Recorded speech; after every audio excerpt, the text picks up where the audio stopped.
Welcome to the First Unitarian Church of Orlando. I am Sandy Cawthorn, a member of this congregation. It's a lovely morning, and I am glad to share today's worship with you, all of you. With me in today's service are Reverend Margalie Belizaire, our music director, Aubrey Connelly-Candelario, as well as Rhonda Rodriguez, Louise Christie, Cindy Schleier, Patty Reynolds, Lisa Marie Mattas, and Linnea Nelson. Today we continue our exploration of faith and what faith means to us. Many of us, including our own Reverend Margalie, have experienced twists, turns, and detours on our spiritual journeys throughout life. For everyone, it's a process of individual discovery. But being you means celebrating and honoring everyone's uniqueness. We welcome all to join us as we explore our Unitarian Universalist faith, which draws us into a community of justice seekers with a commitment to lifelong spiritual growth and compassionate service to community. Whoever you are, whoever you love, you are welcome here. You are welcome here, regardless of your color, your national origin, gender, sexual orientation, age, physical or mental abilities, economic status, or religious background. As a Unitarian Universalist congregation, we are a non-creedal community and do not subscribe to a specific set of beliefs. We live by a covenant that encourages ethical behavior, affirms democracy, celebrates the worth of each individual, and unites us in a search for truth in meaning. We welcome you. For more information about our congregation, go to orlandouu.org or email welcometeam@orlandouu.org. We have two special announcements today. Remember to register for the installation ceremony if you wish to attend in person. This event will take place on Saturday, April 9th at 2 p.m. at 1U. Additional information is in the order of service. Just Say Gay postcard campaign. Reverend Margalie invites you to join in on a postcard campaign to protest the insensitive Don't Say Gay bill that just passed the Florida legislature and is expected to be signed by the governor. We have Just Say Gay postcards available for you to mail to the office of Ron DeSantis, if you so choose, letting him know your objection to this bill. Let's show our support for our LGBTQAI students, woohoo!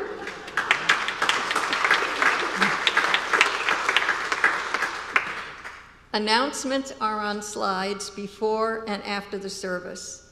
All have links in the weekly update on our website. Thanks for joining us today. Let's get started.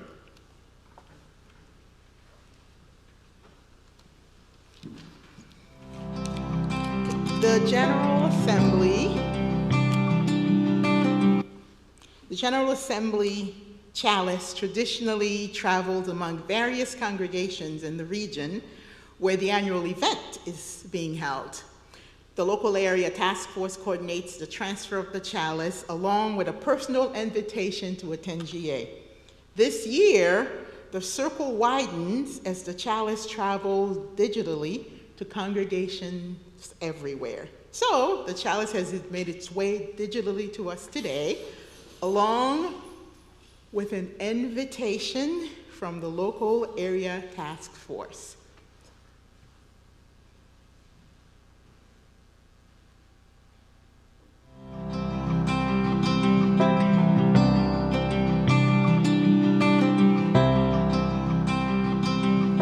Welcome, my name is Julie Grice, and I'm located in Portland, Oregon, on the indigenous lands of the Connelly-Candelario tribe. I am pleased to pass the GA Traveling Chalice to your congregation today as we spread the invitation to attend the Unitarian Universalist Association General Assembly, June 22nd to June 26th, 2022 at the newly renovated Oregon Convention Center in Portland. GA has been virtual for the past 2 years, and we're overjoyed to invite you to the very first fully multi-platform General Assembly. As a member of the General Assembly Local Area Task Force, we can't wait to welcome you to our beautiful city.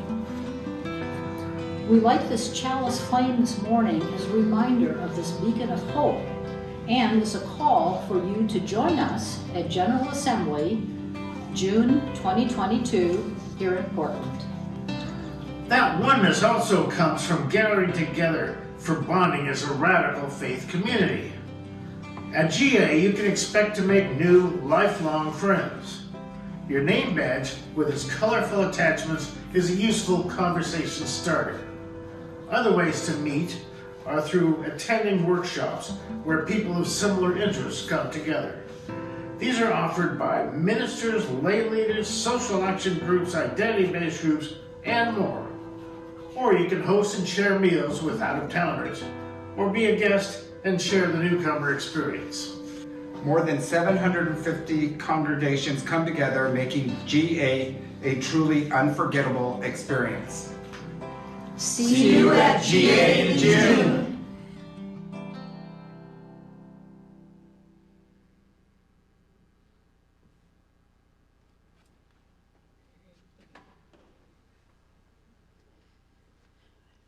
If everyone would please rise in body or spirit and join me in singing our opening hymn, number 1008, When Our Heart is in a Holy Place. The words will be projected on the screen.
We gather this morning as we do on Sunday mornings as a religious community.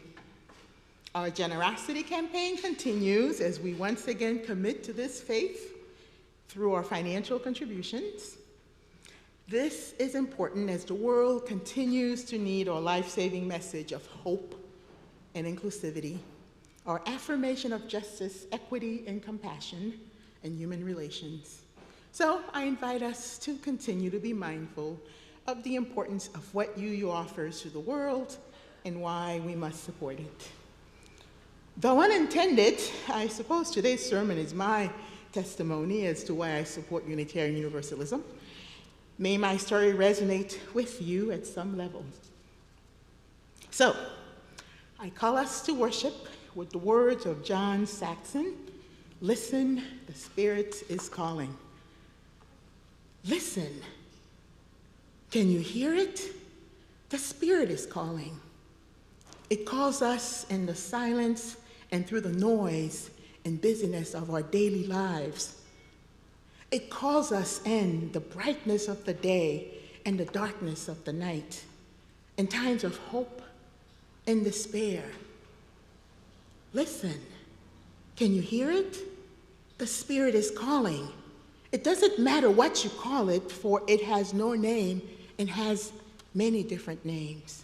The Spirit of life, the Spirit of love, the Spirit of compassion, the Spirit of hope, the Spirit of justice. Listen, can you hear it?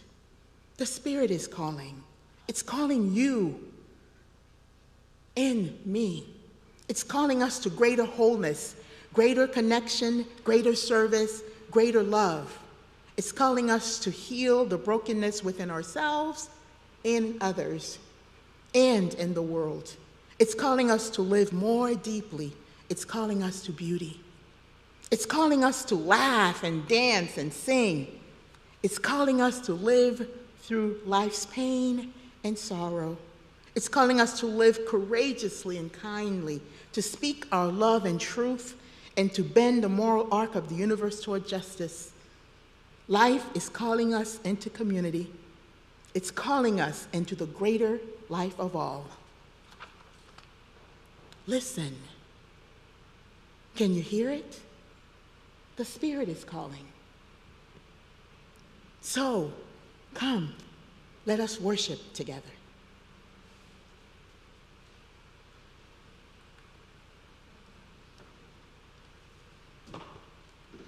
Morning, everyone. So, my name is Louise Christie, as many of you know, and I've been a member at 1U for 15 years. Currently, I serve on the Finance Committee and the Endowment Board, but for many years, I served with the children's programming for probably close to 10 years, actually. And I wanted to talk about that a little bit this morning. So my first introduction to the First Unitarian Church of Orlando was coming to a Halloween party that was being hosted here for the children of this community. And I came with my 11-year-old son, Hunter. And I just found this incredibly welcoming, vibrant, and fun community. And my son and I were both hooked. And I right away got involved in the children's program pretty much as soon as I started attending the church. I started off as an assistant to one of the teachers in one of our RE classrooms, and moved on to then co-teach, co-lead with a few other members of this community, and then eventually served on the RE committee while doing a little bit of teaching, and got trained to facilitate OWL, which is our Whole Lives, our lifespan sexuality program offered by our wonderful denomination. And really, I spent a good deal of time in those years over in our enrichment center, and that became church for me. That was my spiritual home, and in a way it was, I didn't end up coming to worship all that often because I was more often over there, and that worked for me, and that felt like that was my worship, and my spiritual home was on the other side of the campus. But I loved the vibrancy that having an active children's program brought to this church. And so to that end, I just wanted to speak about our aspiration to bring a full-time lifespan religious education coordinator to 1U. As far as I know, for the first time. The time when I was serving in religious education here, we had a half-time and sometimes less than a half-time director of religious education. And we managed to create and deliver a beautiful program for our children and youth. Sometimes it was a little thin on the ground, but we somehow managed with a lot of volunteers and enthusiasm to deliver a beautiful program. And that just contributed so much to this congregation, having that vibrant children and youth programming. And so it is a dream come true that now we are aspiring to have a full-time lifespan religious educational leader here. I just think this is going to be a beautiful growth step, and step in the right direction for this community. And to that end, I am increasing my annual pledge in the hopes that we can move in that direction and realize that dream. So thank you very much for your attention, and blessed be.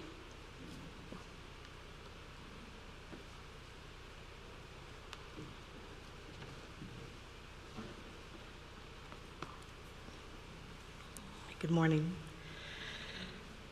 For our Time for All Ages, we offer into this space Reverend Erica Hewitt's story, Our Place in the Cosmos.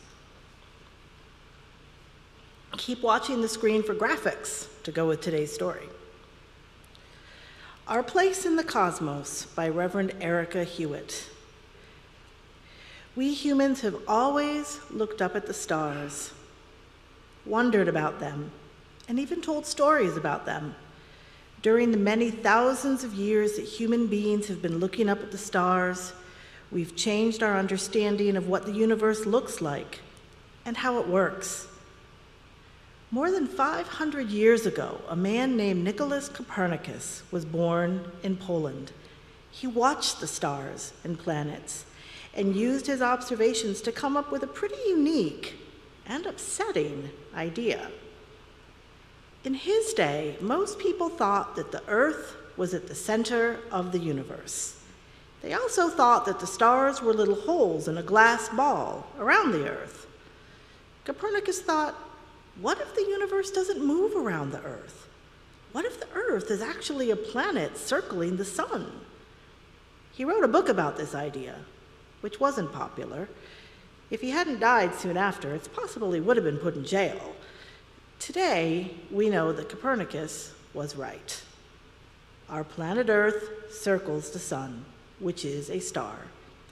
It took a long, long time, hundreds of years, for people to finally believe this and to stop saying that the Earth was at the center of the universe. But for hundreds of years, the belief that the universe revolved around Earth was so stuck in people's minds that it became part of religion too. It was kind of a religious belief. So when Copernicus said, "I don't think the heavens revolve around the Earth," he was speaking as a scientist, but the church heard it as challenging their religion. There's a word for that, heresy. That meant that not just scientists, but anyone could get in big trouble for promoting the idea that the sun was at the center of our solar system. Believe it or not, this upsetting theory of Copernicus intersects with the story of our Unitarian ancestors. Not very far away from where Copernicus watched the planets and stars, there was a land called Transylvania, a land of rolling green hills and mountains. Transylvania is where some of the first Unitarians built their churches and formed their faith, right about the same time that Copernicus wrote his book about the Earth revolving around the sun. Our Unitarian ancestors already knew what it was like to say and believe things that could get them in trouble. One of those things was Egi Azisten, or God is one. When they and we say God is one, We're saying that we don't agree with the Christian doctrine that Jesus was God incarnate. We're saying he was fully human. A lot of Unitarians in Transylvania and elsewhere died because they wouldn't stop believing or saying that. One of the villages in Transylvania, today a part of Romania that's ethnically Hungarian, is Oakland. Its Unitarian church is over 400 years old. Like a lot of Transylvanian Unitarian churches, the church has a wooden ceiling that's divided into deep, square panels. Most of them have flowers or plants painted on them, but there's one very special ceiling panel, a sun surrounded by circling planets. It is a diagram of the Copernican solar system. In Blessing the World, Rebecca Parker writes, "Holy regard for knowledge is at the heart of our religious faith." At a time when religion was opposing science, our ancestors in the remote mountains and valleys of Transylvania built sanctuaries that affirmed the discoveries of science. They did so even when the dominant religious culture advocated ideologies that allowed no new revelation. Let us celebrate these gifts, which have been woven into our religious DNA. We belong to a tradition in which religion and science have never been forced apart or asked each other to be silent.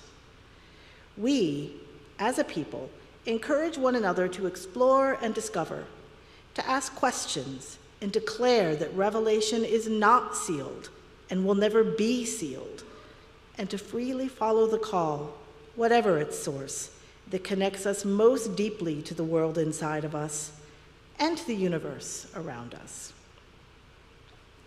And now, as our youth group heads out to plan next week's service, it's going to be a great one, folks, plan to be here, let's all join together to sing This Little Light of Mine.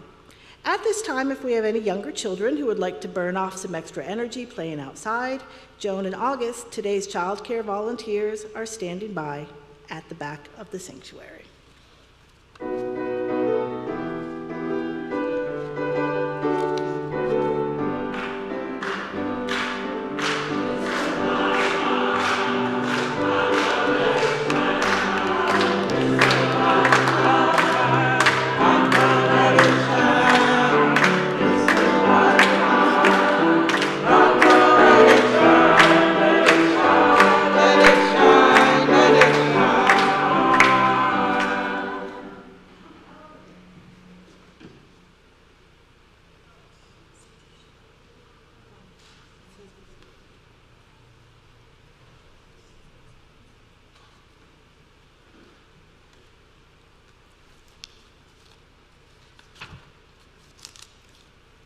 I'm Patty Reynolds, and it's my privilege to lead the Caring Circle right now.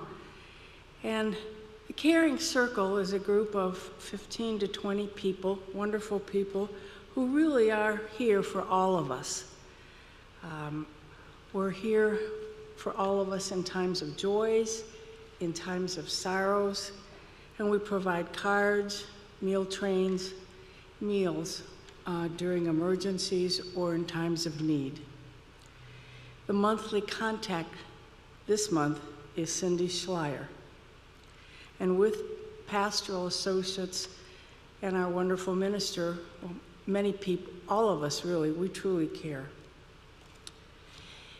If you're attending in person and want a joys or concern announced, please fill out a card at the registration table and hand it to an usher before the service. If you're online, you may email a joy or sorrow to joys and concerns at orlandouu.org during the week so we might share it on Sunday morning. Melissa Baker reports that longtime member Sandy Baker is hospitalized but may be released today or tomorrow. Please send healing thoughts and prayers for Sandy. Cards are welcome at the home address because she may be released today or even tomorrow. Ben McKay continues to need our prayers and healing energy He is recovering at home, though, home from the hospital. Yeah. There's Ben! Yay, Ben! Hey, Ben! It's so good to see you, Ben. All right. And this is from Bonnie Peabody. Dale Peabody's mother passed away on Thursday night. Please keep their family in your prayers.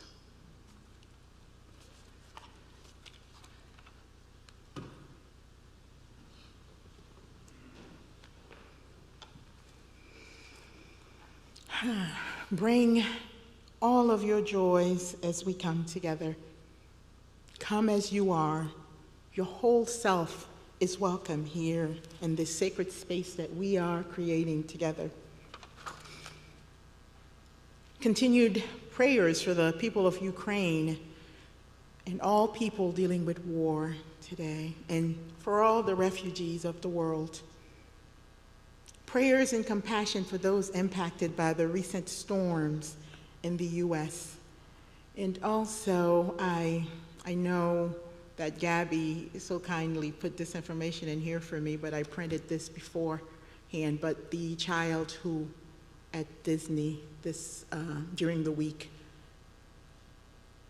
right, yeah, who fell from a ride visiting from out of town, just our prayers and compassion to that family who thought their child was here vacationing and now not returning home. And loving kindness to all those we share this planet with. I now invite you into breathing meditative prayer, one that's written by Matt Elspog, followed by a moment of silence. Breathe with me the breath of life. Inhale, inspire, inspiration, spiritus, the Holy Spirit, the many names of breath. Breathe with me.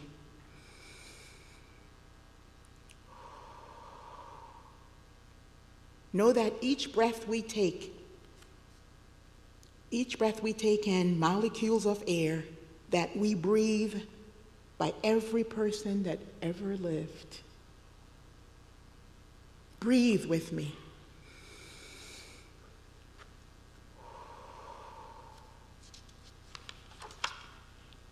And breathe the breath of Buddha, of Jesus, of Muhammad, of Moses. Breathe with me. And know that we are all interdependent and that the spirit of life flows through us all. Breathe with me. As we come together to do the holy work of interconnection and relationship, that our work here may be blessed.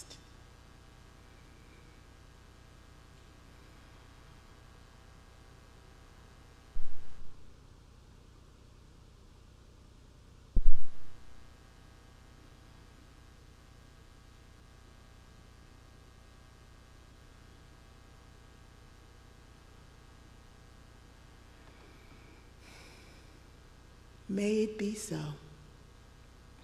Remain seated and in a meditative state as we sing our centering hymn, Spirit of Life. Words will be on the screen.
we invite you to the practice of generosity. Your financial support allows the many ministries of the First Unitarian Church of Orlando to thrive. You can make an offering online to support the many ministries of this congregation. Simply go to orlandouu.org and click the donate button in the upper right-hand corner. Send a text or mail a check. You may also support our Share the Plate partner, the New Image Youth Center, by finding a link to their organization in our weekly newsletter. Please let us know you donated by dropping a line to Gabby, our program assistant. Thank you.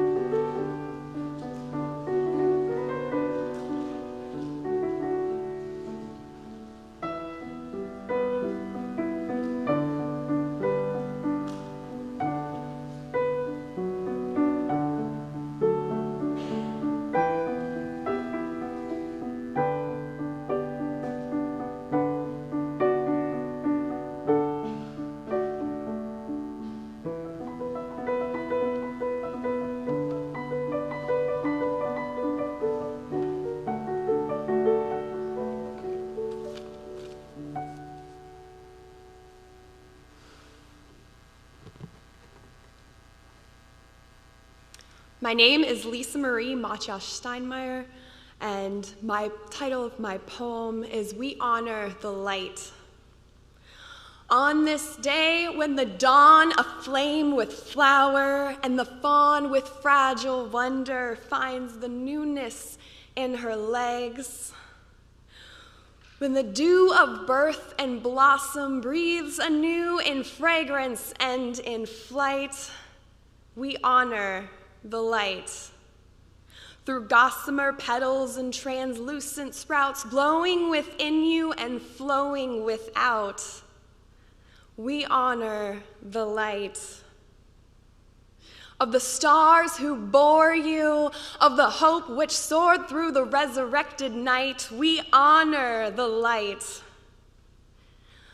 Guiding one another, once asunder, to their source.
While serving as a chaplain at a hospital in Hartford, Connecticut a few years ago, I had an encounter with a patient who I suspect will remain with me for the rest of my life.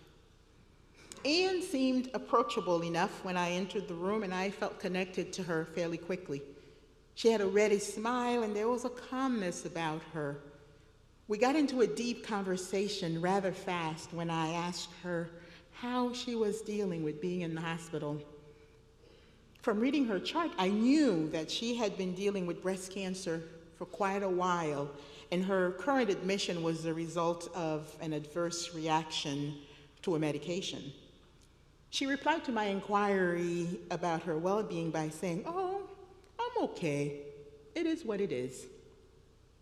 I don't know what made me follow up with, "Is it? Is it what it is?" But I did. She looked at me startled, paused, and went on to tell me her life story, which by her telling was a series of one tragedy after another, the kind of horrors that are written about. She spent her early years in a home where her parents, though previously quite happy, were going through a contentious divorce. Her father left, taking her two older siblings with him, leaving her behind, feeling unloved and rejected, and her mother then began to drink. The mother eventually remarried a man who was abusive to Anne. As an adult, Anne herself was in a happy marriage for about 7 years, and her spouse became progressively more and more withdrawn. One day, the FBI showed up at her door and dragged her husband away with all their computers in the home. He was apparently involved in a child pornography ring. The analogy she provided for her life resonated with me. She asked me to imagine a sailboat sailing on pristine waters at sunset, gliding along untroubled by the elements. That's how some people experience life, she said. She continued by describing a different boat, a tugboat that time, on rough waters, constantly having to navigate through thunderstorms and heavy winds and hurricane-type weather. That's been my life. My little tugboat just keeps being tossed around, and the worst part is it's the luck of the draw. It doesn't matter if you're a good person or not. As we continued our conversation, I asked her, "So what has kept you going, Anne?" No, she answered, smiling. "It's my little grandson, Noah." She also noted that her faith in her religious community has accompanied her throughout the ups and downs of life. The members of that community have been a source of comfort and support for her. For some of us, that is the draw to a religious community, that accompaniment by fellow religious travelers. I have noticed the level of love and support you have shown towards one another here at 1U, especially in times of crisis. Is that why you do religion? For the love and support of a community? Religious communities can certainly do that well. But in that case, would any religion do for you? That community is in part why I do religion, but it doesn't tell the entire story. Anne stayed with me because I recognize myself in her. Yes, that need for support of a religious community, but I think it was the moments of despair that were most familiar to me. Someone once described me as a rolling stone. You know, as in the Bob Dylan song, "Like a rolling stone." In that song, Dylan asks, how does it feel? How does it feel to be on your own, with no direction home, a complete unknown, like a rolling stone. I know how it feels. It feels sucky. The person who referred to me as a rolling stone was right to describe me as such. I was in deep despair at the time, feeling alone and untethered to anything or anyone. I was 19 and newly disowned by my family for rejecting the religion of my childhood, my parents' religion. I was raised Jehovah's Witness. Well, not entirely. I was born, actually, in the Catholic faith and even baptized in it. Around age 8, my parents, my father specifically, became convinced that Jehovah's Witnesses had it right when it came to religion. And so that the family became. My entire life revolved around being a witness. Everyone I associated with in any meaningful way was a witness. We, my immediate family member, we put up with extended family members and non-witnesses, but they weren't a part of our lives. Fellow witnesses were more important than family. This was something I came to learn firsthand when I could no longer defend my beliefs. Walking away meant foregoing a relationship with my parents, sibling, and friends. And remember, that was my entire life. So, not unlike some of you gathered here with me today, I had a religious community that I left behind. A religious community where I felt protected, insulated even, and loved and supported. That protection, that love, that support, though, all came at too high a price. The price was my voice, my essence. Laura Hershey from the poem Telling emphasized the importance of telling our stories. It is essential to live our own stories instead of one scripted for us by someone else. And doing so can come at a great risk and significant losses. I know that. And it did in my case. In the Jehovah's Witness tradition, when a baptized member, which I was, leaves the faith, they are disfellowshipped, and existing members are to disassociate with them. So my families, as practitioners of the faith, did so.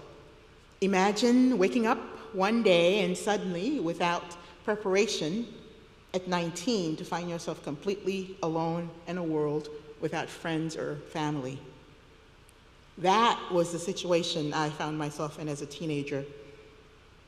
I don't know, maybe it's not such a stretch for you to imagine, as you yourself might have had to distance yourself by choice or otherwise from certain loved ones in order to tell and live your truth. And Ashley, from the same poem I mentioned earlier, noted by living your story, you risk parking yourself on the outside, your differentness, once and for all revealed, dangerous, and everything you say will prove something about their God. Being parked on the outside simply for being oneself is in contradiction to our third principle of acceptance of one another and encouragement to spiritual growth in our congregations. This principle marries the need to be in religious community with the need to question and wonder about spirituality and still be welcomed. I've learned that my theology is in process and forever changing as I come across new information. Therefore, my religion has to make room for that. And the religion of my childhood, all there was ever to be known about theology and spirituality was already known and outlined in one source, the Bible. There was no room to improve upon or to deviate from. And I get it.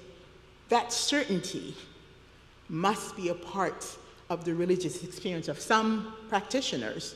That is the way that they make meaning. That is their way of finding solace in life's journey. And that is good and well for them. I'm sometimes even envious at times at that level of surety in the unknown. Still, that is not my experience. Perhaps it's not yours either because you are here with me. Following my departure from the Jehovah's Witnesses, I was bitter and hated the idea of religion and was quite displeased with the divine. It was a while before I tried religion again. I found that faith, Jehovah's Witness, had ruined it for me, though the blame couldn't be put entirely there. Other religious institutions helped.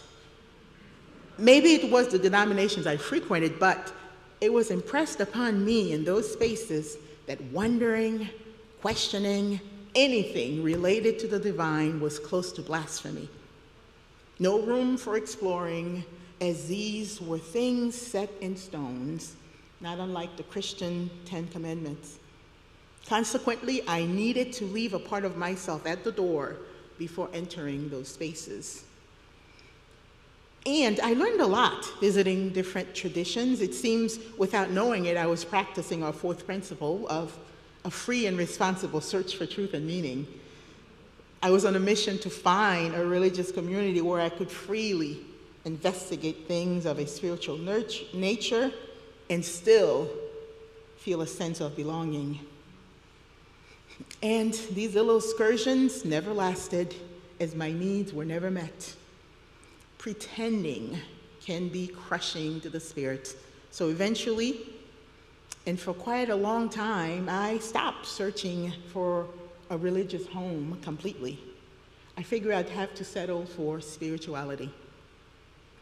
Fortunately, and by happenstance, I stumbled upon Unitarian Universalism. A really good friend of mine, who herself wasn't UU, told me that I could find my people among the Unitarian Universalists. It took a while before I could check UU, because I was like, it'll be like any other religions. But I tell you, once I attended a UU service, I have not looked back. Sure, Unitarian Universalism isn't perfect, but ours is a faith that could literally save the lives of many who exist on the fringes of organized religion. I can testify to that. So it's important that our spaces be welcoming and inclusive so that we are that much-needed refuge for many. So how do we embody our values in a way that our light shines unto the world like a beacon for all those seeking shelter from the storm, like Anne, constantly navigating through rough waters? That is our work as a people who love this faith and sees it as life and sees its life-saving potential. And for people who honor justice, equity, and compassion in human relationship and human relations. That is our aspiration, our beloved community. Joanne, I want to tell you what it felt like the first time I attended a service at a Unitarian Universalist congregation. It so happens that the sermon was about what it meant to be a Unitarian Universalist. The minister talked about some of the things I've mentioned here, the things I talked about, like community, religious freedom and acceptance, inclusivity, justice. As I sat in the back of the room, I felt like Jake in the movie The Blues Brothers. Have you seen that movie? If you haven't, I don't know if it makes sense today, but I felt like Jake in the movie The Blues Brothers, where he's standing in the back of the church. And then, suddenly, without any warning, he proceeds to flip his way up and down the aisle. He then returns to his brother, Elwood, who's baffled, and then Jake proclaims, he had seen the light. He had seen the light. I had seen the light.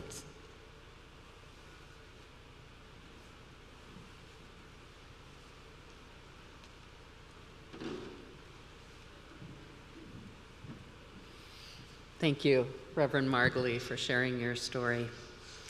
My name is Linnea Nelson, and another story. Today is a story of firsts, I guess.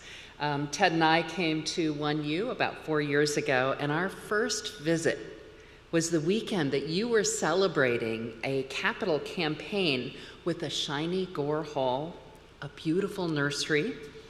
It was an amazingly functional activity and studio and RE rooms, and we felt so lucky to have landed in a place that had such wonderful amenities and such beautiful, welcoming people.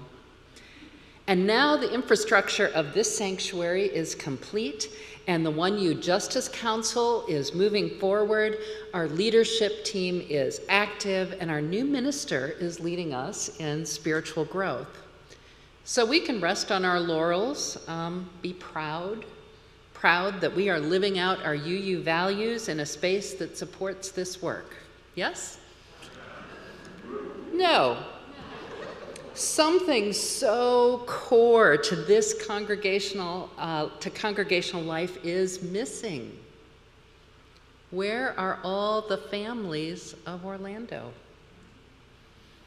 They are surely looking for community, a place to form alliances to teach their children the work of justice, and a place to raise them with the principles and values of liberal religion. I have heard glowing stories of past 1U youth groups who built multicultural communities, had field trips through the South to learn firsthand about civil rights. Some even became UU ministers. But we cannot say that we are complete, vibrant, healthy, loving community without providing spiritual grounding, justice-seeking, and community-building programs for all ages here. So let's do it. I'm a former president of Laredo, which is our continental organization of liberal religious educators. And I believe that 1U can be leaders, both here in Orlando and in our denomination, if we put our resources toward it. What will it take to become a vibrant beacon to the families of Greater Orlando? Funding. I believe we should be quickly moving to fund a full-time religious educator to become a community that actively supports lifespan faith development. Now, funding the infrastructure, 1U knows how to do that. Ted and I have increased our pledge by 15% this year to support moving toward the hiring of a full-time director of religious education. Please join us in making religious education a priority at 1U, starting with funding a creative, dedicated professional who is fully immersed in the life of this church. When Ted and I arrived here 4 years ago, RE was more about the stories of the past. It's time to believe in the future. Let's increase our pledges to realize a vibrant community of all ages. And once again, please rise in body or spirit and join me in singing our closing hymn, 205, Amazing Grace. The words will be on the screen.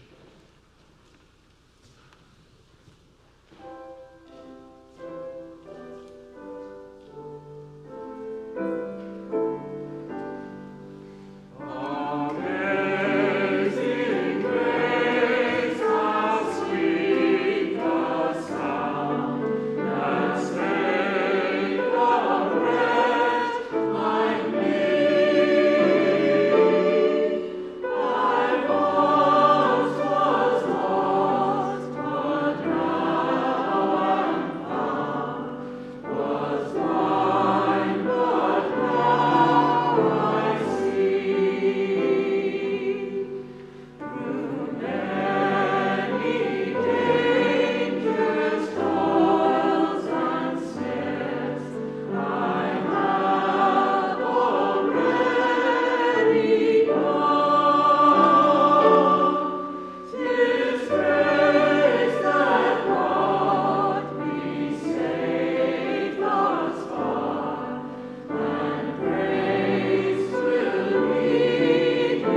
May we go out today with a trust in the tenderness that so often arrives to hold us in our pain, with a faith and love that never ends and never lets us go, with a confidence and the courage that arises from within, but often not of our own doing, remembering and believing that all will be well, and all will be well. All manner of things will be well. Reverend Scott Taylor. Beloved, worship has ended, and now the service truly began.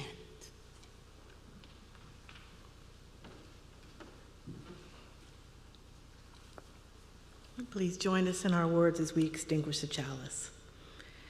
We extinguish the flame, but not the light of truth, the warmth of community, or the fire of commitment.